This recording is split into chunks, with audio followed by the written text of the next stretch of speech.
Hey, good evening and welcome to Midweek. We're glad that you're joining with us tonight. Before we even get started, we hope that you had the best Thanksgiving. Whether it's spending time with the people you love, your family, and your friends, maybe watching the Thanksgiving Day parade all day, or just simply enjoying some football, or maybe for you, it was just having a few days off work where you can sit back and not think or do anything for an entire extended weekend. Whatever festivities you were a part of, we hope that you participated to the fullest and that it just really brought you some rest and relaxation and just recharged you for this season that we're coming into. And so as we begin this new season, we're going to start a new midweek series called Songs for Christmas. And what we're going to do in this series is talk about some of the most well-known Christmas carols, Christmas songs that are out there and how it ties to the Bible. We're going to talk about the history of the song, why it was written, what was behind the writing, all sorts of cool things. And maybe that'll inspire you a little bit this Christmas season to just get you pepped up, because Christmas is one of those times of year where you just get really giddy. You could be cranky all year long, but December's the year where you fake a smile. And so we hope that it's not fake with you, but we hope that we bring you genuine joy as we walk through this series called Songs for Christmas. And so usually when I do series like this, I usually put my favorite at the very last. But this time I'm going to switch it. I'm going to give you one of my favorite songs right up front at the very beginning. And probably my all-time favorite Christmas song, and I've got quite a few of them, is Mary, Did You Know? Now, you may listen to this song in different varieties, different variations, different interpretations, and I haven't found one that I didn't really care for. I love all versions of this song. It was written by Mark Lowry back in 1980-something, and it started to get popular because music wasn't written for the lyric until a few years later. And then they buddied up and they were a part of the Gaither Band and all sorts of great stuff. But the music actually came out with the song about 1991-ish.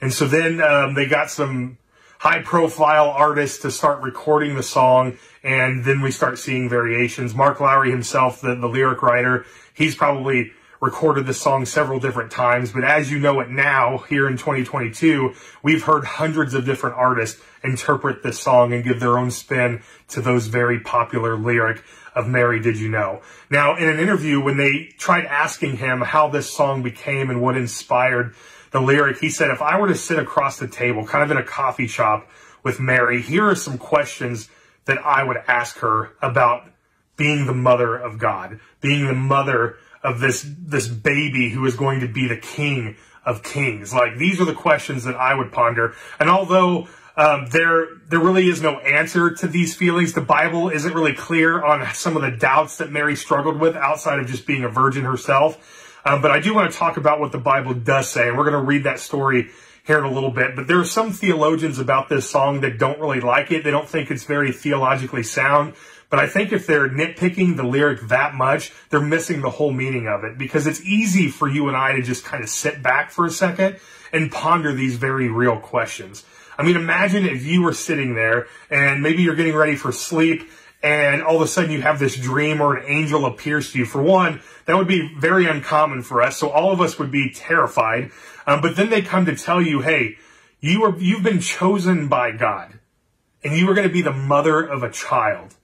And all of a sudden you start pondering that conversation in your mind. There's going to be some things that you want to clarify, right? And so let's just dive into the story and we'll talk a little bit more about it. It comes from Luke chapter 1. Here's where we start to see, it's kind of recorded in different areas, but Luke chapter 1, starting with verse 26, gives us a little more insight on this conversation between the angel and Mary. So look at verse 26. It says, in the 6th month, the angel of Gabriel was sent from God to a city in Galilee named Nazareth, to a virgin betrothed to a man whose name was Joseph, of the house of David. And the virgin's name was Mary. And he came to her and said, greetings, O favored one. So we know that she has favor with the Lord. The Lord is with you. But she was greatly troubled at the sayings and tried to discern what sort of greeting this might be. That seems fairly accurate, right? If an angel appeared to you and just said, hey, I came from the Lord has favor with you, yeah, you're going to be a little bit freaked out probably. Look at verse 30. And the angel said to her, hey, don't be afraid, Mary, for you have found favor with God. And behold, you will conceive in your womb and bear a son, and you shall call his name Jesus. He will be great, and he will be called the Son of the Most High, and the Lord God will give him to the throne of his father David, and he will reign over the house of Jacob forever, and of this kingdom there will be no end. And Mary said to the angel, "How will this be, since I'm a virgin?" And the angel answered her, "The Holy Spirit will come upon you, and the power of the Most High will overshadow you. Therefore, the child to be born will be called Holy, the Son of God. And behold, your relative Elizabeth, in her old age, has also conceived a son. And this is the 6th month with her who will be called barren, for nothing is impossible with God." And then Mary says, "Behold, I am the servant of the Lord. Let it be to me according to your word." And the angel departed from her. So we see in that section that there is some strong context as far as, listen, Mary, you have favor with God, and you have been chosen to carry his child, Jesus. You're going to call him Jesus. All this stuff is set up. Jesus' name, Emmanuel, was actually given to him 700 years before this moment.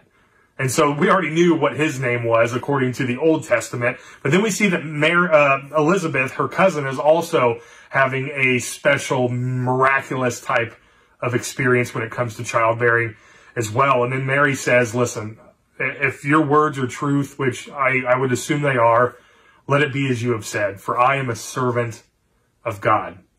So she trusts God for one, but there really isn't a lot of context here as far as the doubts and the questions and how this would look, because she's never had a child before. Imagine when you had your first kid. I know when Jess and I got pregnant with Grace, and we sat there and started to plan. I mean, we had about 10 months to prepare for what was going to come. And everybody who had kids prior to us, they said, don't even bother reading a book. Don't bother doing this. Just kind of go at your own pace, because every child is different and you're going to have to learn as you go. You literally cannot prepare for what's to come. So as Mark is writing the lyric to this song, "Mary, Did You Know?", he's coming from a place where there's a human side effect to this miraculous birth. There's Mary in her human form, just like you and I, who has some real questions, some real doubts, some real struggles. Is this really going to happen to me? And although she's had this conversation with the angel, you and I do this all the time.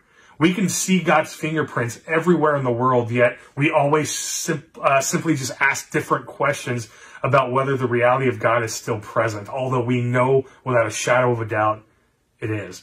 So if you ever hear the song or you listen to the lyric of "Mary, Did You Know?", you're going to see all of these things that come out. And it's going to be, like, "Mary, did you know that this child that you will soon deliver you?" That's huge, right? I mean, yeah, she's going to deliver him in a way that is natural as women deliver babies, but he's going to turn around later in about 33 years and he's going to deliver you in a way that no one else can. Mary, did you know that? And as she sits there, like, do you know what you're about to walk into? Do you know what it's like to not only just raise a child, but this is the child of God? I can't even imagine some of the pressure that Mary was going to have to feel. Like, what if I screw up? And I know we've all had that question in our mind. We've all seen that in our own kids, where we wonder if we just make a wrong turn, did we scar them for life? But kids are pretty resilient. They bounce right back.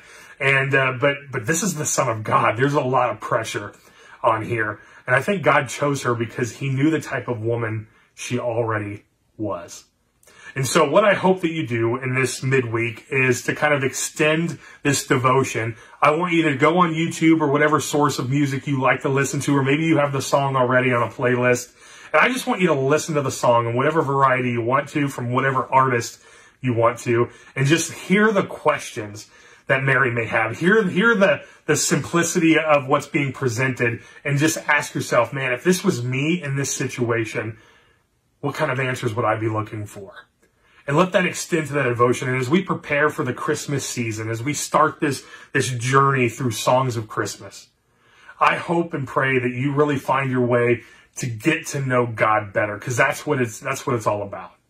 And as Mary is dealing with getting ready to give birth to the Son of God, she drew closer to him, not just as the mother, but as a daughter of the Most High. And I hope that through this series on Songs for Christmas, that you and I not only just hear the song, but we draw closer to the Creator of the world, who brought Jesus for you. Don't miss that. If there's one thing that we can articulate through this entire series, is that God brought Jesus to the earth, to this world, lowered him even below the angels for you and for me. I pray we don't miss that this Christmas season. Have a great rest of your week, and we look forward to seeing you next time.